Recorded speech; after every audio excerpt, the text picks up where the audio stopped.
the thing that I wanted to ask you, speaking of firings, how many coaches are there in college football that will make their way into your Sunday, into your professional football Sunday with the news of everything stops, James Franklin has been fired? Oh, look, minor league professional football just fired one of the real big guys with tenure who got that job. I think I have this right, because he made Vanderbilt win when nobody could make Vanderbilt win, and so he got 12 Paterno handed off one of the mythical franchises to Bill O'Brien, and then James Franklin gets a great run, so great, without winning anything for 12 years, that how many coaches in college football would break into professional football yesterday with the news of everybody be like, oh, one of the big ones went down in minor professional football? Like 10 programs, I think, right around there.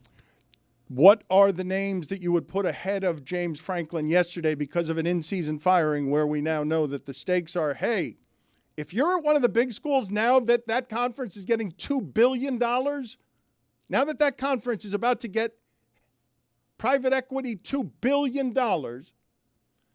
if you lose early in the season and we expected you to win under these conditions, you play a very close, good game at home against Oregon that makes it look at the time like you're still going to have a job if you win that in overtime. Maybe at the time everyone's fine with you. You finally won a big game.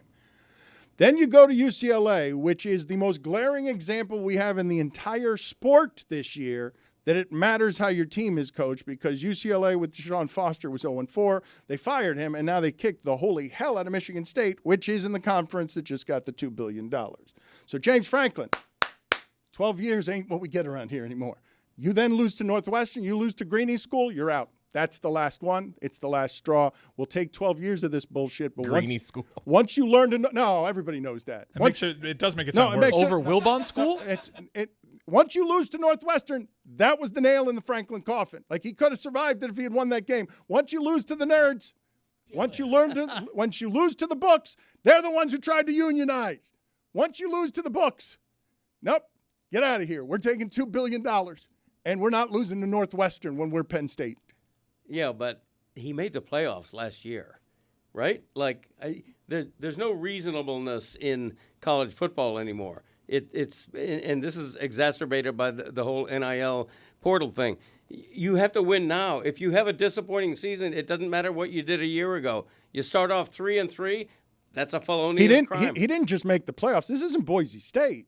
He was vying last year at the end of the season for, they're about a half away from playing for the championship. Yeah, they were in full control of that Orange Bowl until a corner slipped and fell, and Greathouse takes it to the house, and all of a sudden you're wondering, how the hell is Notre Dame even in this game? James Franklin won 2 playoff games last year. And granted, it was against SMU and Boise, but he won 2. Yeah, and yet he can't survive a 3-3 start. I think it's a little bit unfair, premature at least. Oh, I just think it's what it is now. This is, if you professionalize it this much, yep. Oh, no one's going to be safe when only 10 are worth it anyway. Like, only 10 break into programming. Like, that's not. I think Mike's high there. Like, I don't think if DeBoer gets fired, anybody cares. Like, I know they care regionally, but not in the middle of your. In the middle of your. Alabama fires its head coach is creeping into your Sunday. Maybe. I'm not saying creeping into your Sunday. I'm saying everything stops with the plastered headline on ESPN.com of, it's not about any of the football games. It's not about the worst Jets performance to fall in 0-6 that can cover the morning. It's not about any of the 5 games in the 1 o'clock window that were 1-score games that all had drama. No, right in the middle of it is holy shit, James Franklin has been fired. I really don't think that there are many coaches who have the tenure or the name at a school now in the wild, wild west of that's the most professional football now. Now it's even more professional than professional football. If you're going to bring $2 billion to that conference and say, James Franklin, you could be fired in 3 games. 3 bad games, we'll forget what you did 3 games ago. That's crazy. He's got the best job in football, though, no. Yeah. He's fired coach, $50 million coming his way. I don't ever want to see James Franklin again. This is one of my favorite games. For his mental health. One of my favorite games. I don't want to see him ever again. Where's he going on vacation? Go buy a house in the Keys. Go get a contender in the back. Go fishing. Go meet Jimmy somewhere. I don't ever want to see James Franklin again. Don't show up at Wichita State playing. Don't do that. I don't think this Get out of here. I don't think this is a Jimbo situation. I think there are a lot of programs, a lot of good programs. You'd be shocked at the places I think James Franklin can kill it. Because one thing that he's shown is that he is a program builder. And there are some places in this country that desperately need someone like that, schools that have been trying to scheme their way when they have no business doing that. You give James Franklin the resources of a Florida or an FSU, he raises the floor immediately. I don't think he's going to be out of work for a very long time. Agreed. I really don't. I agree. And by the way, you mentioned DeBoer. This guy is having the last laugh right now, okay? Everybody in this building was burying him when they lost the opener to FSU. End of an era. He's out of here. Bring back Nick. He's won. Greg, they're 5-1 now with Greg, 3 wins against ranked teams. This is the only place I'll stop you, okay? So, guys, I don't know if you paid any attention to the ESPN rankings because they're funny. They're legitimately funny. Crooked FPI. I mean, no, wait a minute. It's funny, but also funny in a pretty great way because, yeah, I can make an argument Notre Dame's one of the top 5 teams. I really could. They lost 2 games on the road against 2 teams I think to be good. But to have Notre Dame ahead of Texas A&M and Miami, it's funny. I'll read some of these. No, Tone. Wait, what? Tone, I will read some of these rankings to you guys in a second. But when Greg overreacts to Alabama ain't Alabama anymore. Missouri hasn't beaten Alabama since 1976 and could have very easily won that game if Alabama doesn't make 2 fourth-down plays late that were great because all of a sudden Eli Drinkwitz is in the game. He's been in the game. He's like a top 10 in salary. But I'm Missouri's saying, good. Yes, of course Missouri's good. But what I'm saying is the SEC, the top of the SEC, they're all the same except, of course, Arch Manning might figure some things out over the next 6 games that shows you that Texas has better athletes than everybody else in that conference. But Miami's being penalized. You guys want to guess? You want to guess the ESPN? I thought this was a joke. The rankings, the FPI rankings. Do you guys want to guess what the top 5 is now? Anybody? No, must be ludicrous. Well, he was at North Carolina last week. Yeah. I think Notre Dame is in the top 5, given what you said. A&M deserves to be. A&M's. No, A&M is not. That's crazy. Listen to what this top 8. I thought this was a joke. Please check it for me. Maybe it is a joke. Like I may be fooled by the internet here because of how little sense the ESPN ranking FPI football power index rankings were. Because I'm like, this can't be real. Oh, I see what they're doing here, but this can't be real. Who is this for? Like, what are these FPI rankings for? Who checks these? I think it's computerized. But they're irrelevant. Yeah. Isn't it based heavily on strength of schedule? I was out on this as a metric when, conveniently, a week before the season, the FPI shifted on everybody without games to pull data from.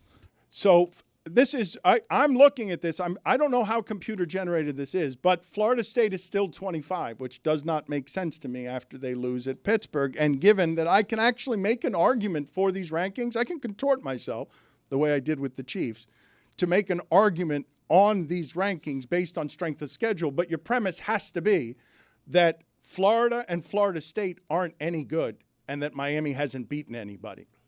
That USF isn't any good. So the number 1 team is Ohio State. Ohio State is amazing for a number of different reasons. One of them, skinny Matt Patricia's pretty good. They're good on goal line situations in a way that's crazy. And they haven't allowed a rushing touchdown. I saw the stat during the game in 184 rushing attempts. Like, they've allowed no first half touchdowns. So Ohio State is number 1. Number 2 is Indiana. Indiana, that was amazing to watch. Oregon get dragged late. Great game. Just get dragged late in that game. By the way, a quick aside for Indiana. Dan, I think we got one. We've been waiting. Okay, we've been praying. We've been hoping that one day we could see a Cuban kid be a quarterback. Dano, we got one.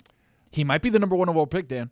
Indiana was super impressive in the second half of that game. So you want to put them number 2 when Oregon hadn't lost a game at home in 23 games and had like 18 games. No, was it 23 straight regular season games and hadn't lost a game at home in 18 games? So FPI is a ranking that projects how the future will play out. Yeah. So it's not currently what's going on, why you have some teams. This is how they think things will end in the future. So Alabama's number 3. Notre Dame is number 4. Oregon is number 5. Georgia is 6. Texas is 7. Miami is 8. That's pretty ridiculous.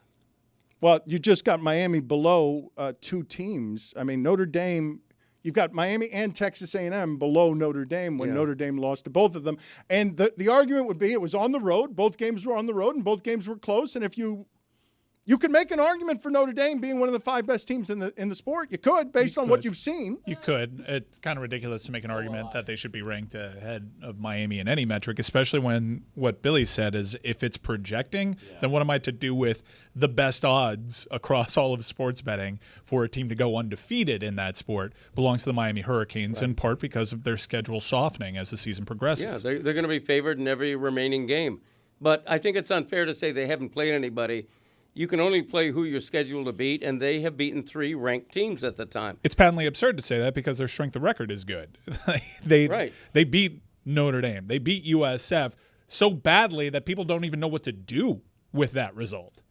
EPA is a huge part of this, so expected points added on special teams, offense, and defense, and it's supposed to be sort of predictive from where that's gone. So just in terms of a metric, it's supposed to be based off of what your EPA is in all 3 of those aspects against the teams you've played. And when you look at where those rankings are in FPI, based off of what those losses are for FSU and UF, both of those teams losing to those teams is essentially looking like beating them as well. It's essentially even. It's all manipulated. I told you. They changed the FPI rankings a week before the season. But EPA is like a stat that's quantifiable. No, I get EPA, but just line up, play the games. This is stupid.